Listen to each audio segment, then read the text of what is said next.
Okay, what is up guys? And today we are going to be talking about my global ambitions. Let me just clarify, I am against any form of globalism or any form of a modern multilateral world order in the current age. This is just a bunch of fiction of what I would do with the world if I had the ability to play about with it, just for fun. So, don't call me a globalist, please. But yeah. So, anyways, I would use this landmass because within this landmass, you have a series of climates. You have the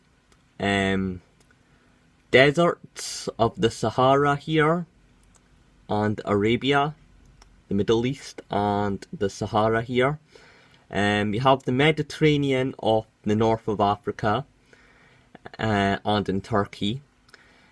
And you have the tropics within Indonesia and in West Africa. And you have the mountains within Iran and in Afghanistan. And you sort of have the the savanna, Great Plains area here up in Kazakhstan, Uzbekistan. So yeah, in a climate sense, it would be extremely diverse. So yeah, that's why I picked this land area. So obviously I would make the capital of this land area over here, Judea, Canaan, Palestine, Israel.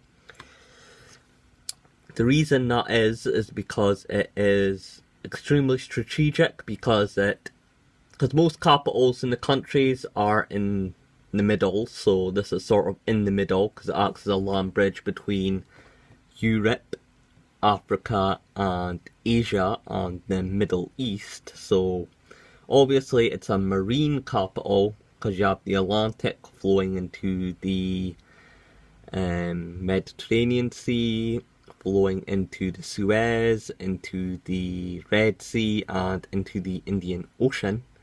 So yeah, so I would make that the capital. I make this sort of the Brussels area.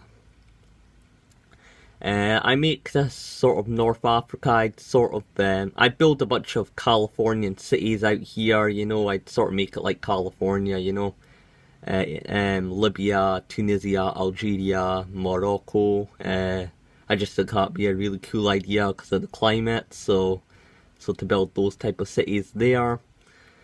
I would make Nigeria into the gates of the Atlantic, so any cargo boats coming from Colombia, Bolivia, Argentina, Ecuador, Canada, America come here in cargo ships, and then it gets converted into railway. So then you have this huge railway and network of road maps shooting out here through this flat desert, the Sahara, and then up here into Egypt, and then through here it could either once again get converted into marine cargo through the Suez to get to the Red Sea, to get to Indonesia, or it can continue being a railway or going through the roads and get us into Kazakhstan.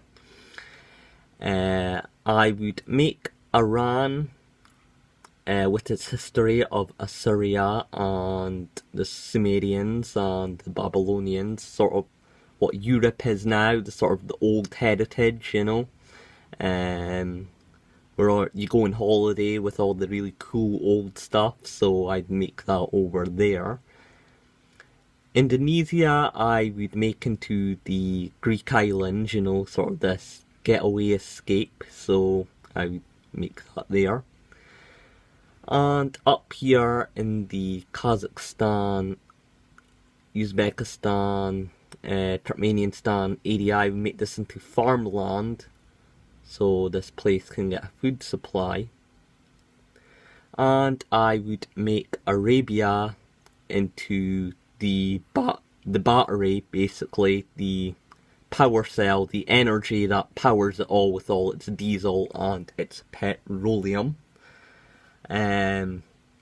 Turkey, I would make Turkey because we need a huge marine presence here to protect ourselves from European colonialism, so I make that the base for marine protectionism,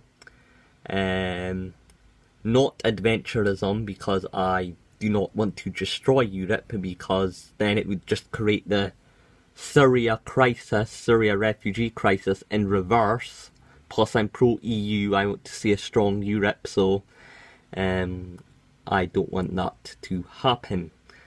So, and then you say, oh well, the Europeans will never allow this to happen, they will see this as a threat. Well, America's sort of cutting them off, and they don't have great relations with Russia, so they're sort of surrounded. So if they can get a good if they can get a good neighbour, because they don't get on with any of their neighbours, then they would allow this. And then you say, oh well, the Russians will never allow this. Well, once again, the Russians have a hostile Europe, and on the other side they have a hostile America, so I think if they had a guy in the middle who is cool with everyone, they would accept that.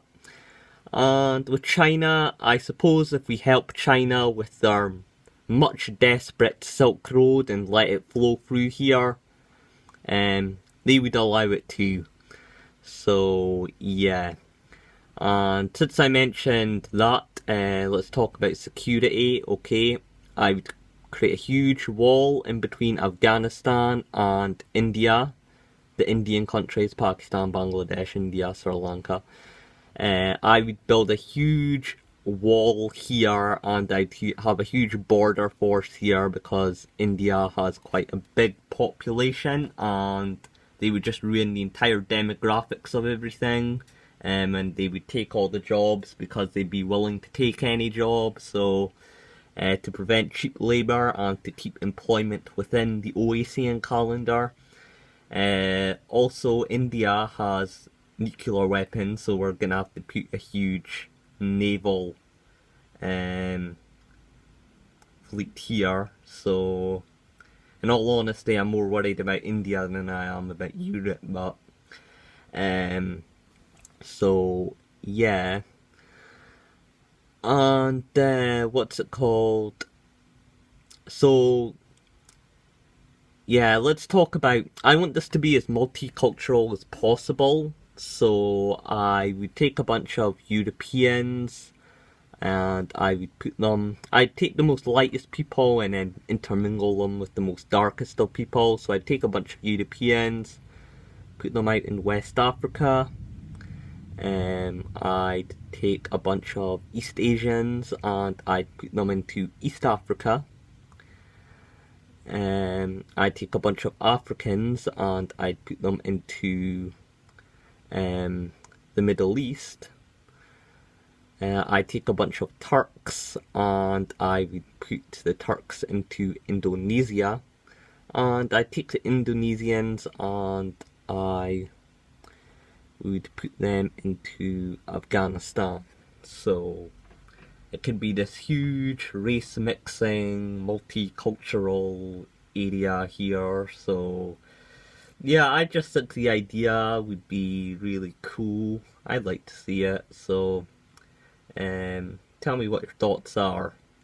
And obviously you may say, oh well, Washington and America will oppose this. Well, America's going in the opposite direction. It's going towards nationalism, not globalism. So, and we need that to cut off Europe anyway. So, I think it's good. So, yeah, see you in the next video. Peace.